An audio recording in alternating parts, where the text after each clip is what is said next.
Das Grow-Modell. Es geht zurück auf Sir Walter Whitmore, einer der Gründerväter des modernen Business Coachings.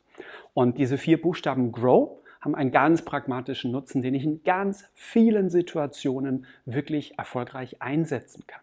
Sowohl im privaten als auch, und darum geht es ja in unserem Fall, vor allem im beruflichen Kontext. Das G steht für Goals, also Ziele, Zielvorstellungen, Werte, die vielleicht mit bestimmten Zielen verbunden sind. Was ist der große Sinn hinter dem, was ich erreichen möchte? Und das ist das erste Element und damit auch der erste Schritt, diese Ziele transparent zu machen. R steht für Reality/Roadblocks. Also es bezieht sich auf den Status quo. Gibt es vielleicht Hindernisse, die mich davon abhalten, diese Ziele zu erreichen? Offensichtlich, sonst hätte ich sie ja schon angegangen. Status quo bedeutet eben, welche Probleme liegen auf dem Weg, aber auch, welche Möglichkeiten habe ich, welche Erfahrungen habe ich schon gemacht, die ich vielleicht auch nutzen kann im weiteren Vorgehen. Also Reality Roadblock, dieses Element blickt auf den Status quo. Was ist im Moment die Ausgangsbedingung und was ist vielleicht in der Vergangenheit schon passiert? Wer hat Aktien im Spiel, wer ist beteiligt und wer nicht? Das O steht für Options, also Handlungsimpulse, Möglichkeiten, Handlungsalternativen.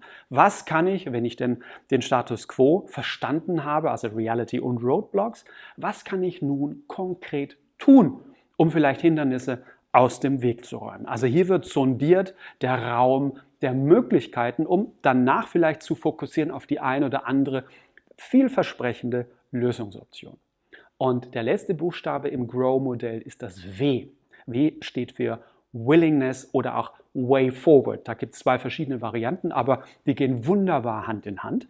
Wenn ich Way Forward angucke, also die konkreten nächsten Schritte. Und das könnte heißen, simpel die Frage zu stellen, wie willst du jetzt vorgehen? Ganz konkret. Was sind deine nächsten Schritte? Die zu planen, um daneben, und der Grund dafür ist eben dann nicht von der Realität kalt erwischt zu werden. Je klarer ich einen Plan habe, je verbindlicher auch dieser Plan für mich selber wirkt, desto erfolgreicher wird das sein.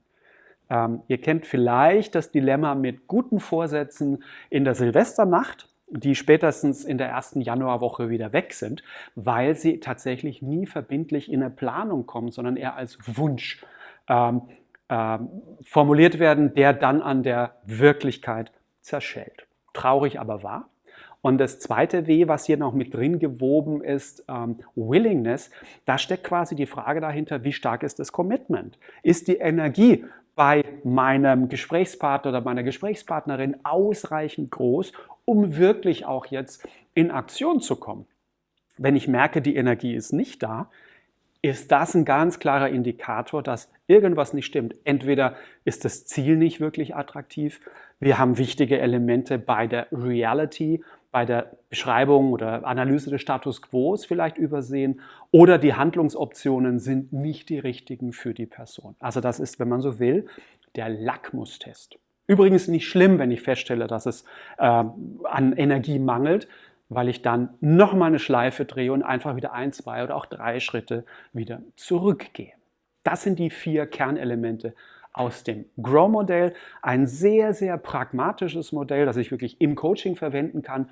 Oder ich nutze diese schöne, einfache Struktur, um auch in bestimmten Situationen, die jetzt nicht nach Coaching geschrien haben, aber ich nutze die Fragen, die sich mit diesen 4 Buchstaben verknüpfen, um Erkenntnisgewinn, Lösungen, Ownership, was auch immer zu erzeugen. Und das ist übrigens Co-Kreation, also ein Teil meiner persönlichen Power. Es rentiert sich unbedingt in das Thema Fragetechniken, coachende Fragemethoden, Gesprächstechniken zu investieren. Und das machen wir im Anschluss an diesen kleinen Input.